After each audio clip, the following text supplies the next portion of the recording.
you go on to great success with Stag Hunt, and then eventually Abandoned Hope gets a title change and comes out for the YA market. When do you feel that the hankering or the desire to write for younger readers?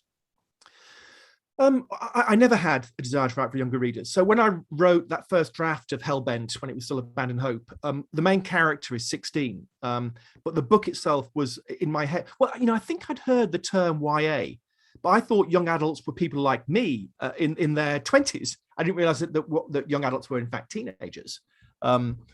So I wrote it thinking it was for adults.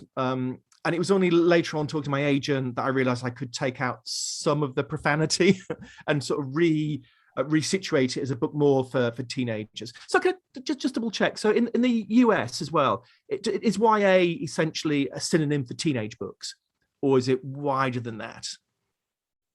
Well, technically it's a synonym for teenage books, but I think the market is a little bit wider. Certainly I'm reading them as our other, okay. And we have our new adult, which is its own separate thing. Oh, sure.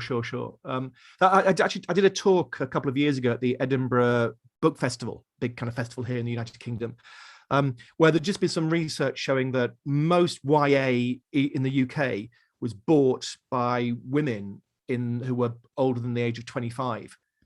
And I thought this was a little bit unsettling, because you had a big part of what was meant to be children's publishing being read and therefore directed towards adults. And so I did a talk at the Edinburgh Festival, which became somewhat controversial. I think it's online somewhere. I got quite a lot of hate back about that. Because people who love YA, they really love YA. And often that's adults who are passionate about it. And they didn't like that. They thought somehow I was denigrating them or YA by saying they shouldn't read it. I don't know. So anyway, yeah. So, but Hellbent is a book I think aimed at teenagers. I mean, adults have read it, but it's really a book trying to make teenage boys laugh and to gross them out. Although the other thing that I learned after I wrote it was that, of course, teenage boys don't read at all, or lots of them don't read. So most of the readers of my YA are in fact girls, often 12-year-old girls who read everything. So again, it's something I didn't quite know until I became part of this wonderful world of literature that we're in now, you and I. So does that change your perspective a bit when you write your next YA? So I suppose that my way of answering that is to say that my way into nearly all my YA books is through a first-person narrator. And that first-person narrator is always a teenage boy in my YA books. So that means it's always got that kind of color to it. It's a teenage boy's worldview. And that's for various reasons. Partly I do a first-person narrator to make sure I'm using the same sort of language that's appropriate to my readers, because it's their voice. Also, I was a teenage boy, obviously, and I'm guessing for many of us grown-ups now that those were my most vivid years, and lots of things happened to me then that are burnt into my memory, and it's very easy for me to access that world of the teenage boy. Almost more easy than to access the world of the adult man. I've written books from the perspective of a teenage boy. I've written books from the perspective as an adult man, because I am one. I've also written books from the perspective or from the point of view of an adult female, because most of my friends are adult females, so I can quite easily again get into their heads. But I was never a teenage girl. And apart from my daughter, Rosie, I've never known any teenage girls. Teenage girls always terrified me and mystified me and perplexed me. So I could never write a book from the point of view of a teenage girl. But hopefully my books are interesting to teenage girls because it helps them to access the inside of a teenage boy's mind. Horrible place that it is. Yes, we wouldn't want them to miss out on that.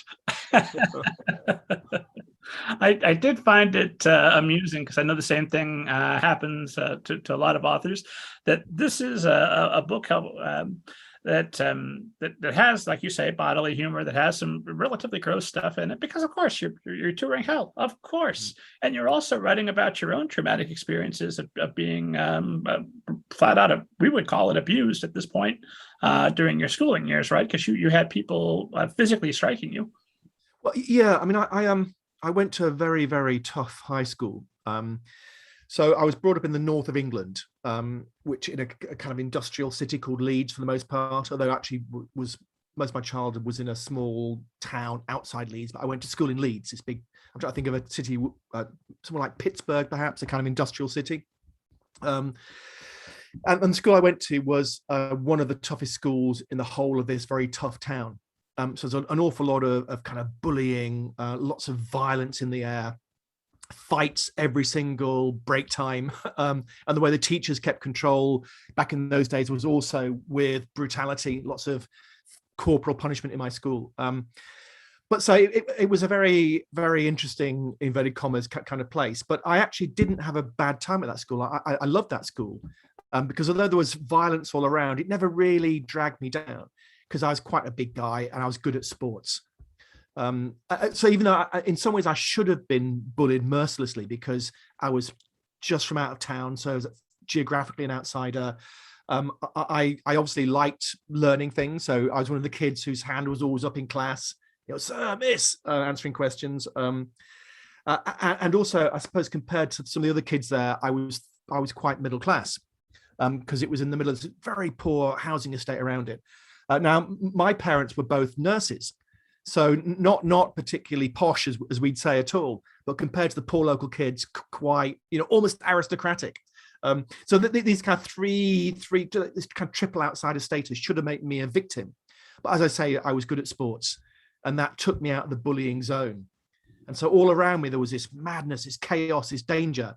But I loved it. I surfed it. It's a wave I surfed. So yeah, the memories got burnt in, but they didn't burn me in the sense of damaging me, I don't think, although we never really know, do we? Maybe I am damaged by it all.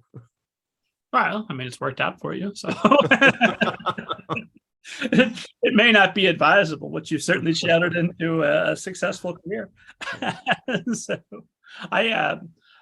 what struck me with people reacting to Hellbound was that you have this book with literally set in hell, with all of this occurring, and people are not people, some adults are up in arms about the profanity in the book. Yeah. Which still amuses me and also frustrates me because, of course, a teenager who could endure all of that, profanity is the least of their worries, especially encountered in a book, right?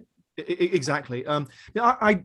The book, although it has lots of body comedy and the language is as you say, quite profane, it's got a moral core.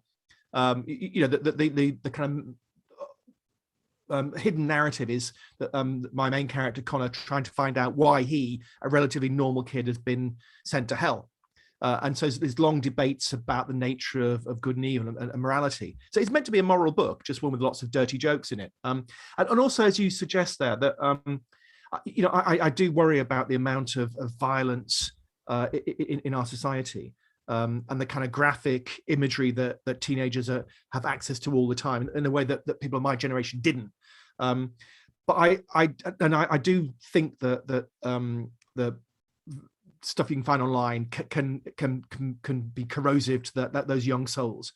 But I don't think literature ever can be. It's just a different sort of experience to read a book than to be confronted with some terrible graphic video. So I did actually write a column years ago for the Guardian newspaper in the UK about would I ban any books? And we're literary people, so I'm guessing that you wouldn't want to ban any books. But I did possibly contemplate a couple that I might ban. I don't know about that in the States, but in the UK, if you get a serial killer in the UK, they only ever read two books. They read the Marquis de Sade and they read Nietzsche. And because if you're that way inclined, then you can find what you want in Nietzsche and the Marquis de Sade. So if I was going to ban anything, I would ban those, but I wouldn't ban those at all because I don't believe in banning books. But no, certainly not my relatively harmless YA. I don't think it can corrode the soul of a young person. Generally speaking, I'm against book banning, but if we're talking about the collected works of Ayn Rand, I'm open. Yeah, I'd high five you there if we were in the same room. My worry with that is if we ban her book, somebody who's just a little bit more clever, a little bit more insidious would write those same philosophies in a way that's slightly less laughable. Because I thought they were comedy at one point, and then I realized that so many years, at least in America, like Alan Greenspan and others have been in charge of our economy. Oh, they took her serious. Oh my God. Oh no. But I worry that if somebody were to write some of those same philosophies more clever, then they wouldn't have the same inoculation effect that hopefully if somebody reads Atlas Shrugged at age 17 and becomes a jerk for a while, but has that theory shot down, like, oh, okay, well, now I'm immune to that same silliness creeping in again. Also, if you ban books, they become more alluring to some people.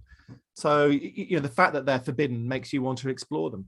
So maybe I wish I was more banned, so the kids would seek me out. Well, here's hoping. Just stick with the profanity.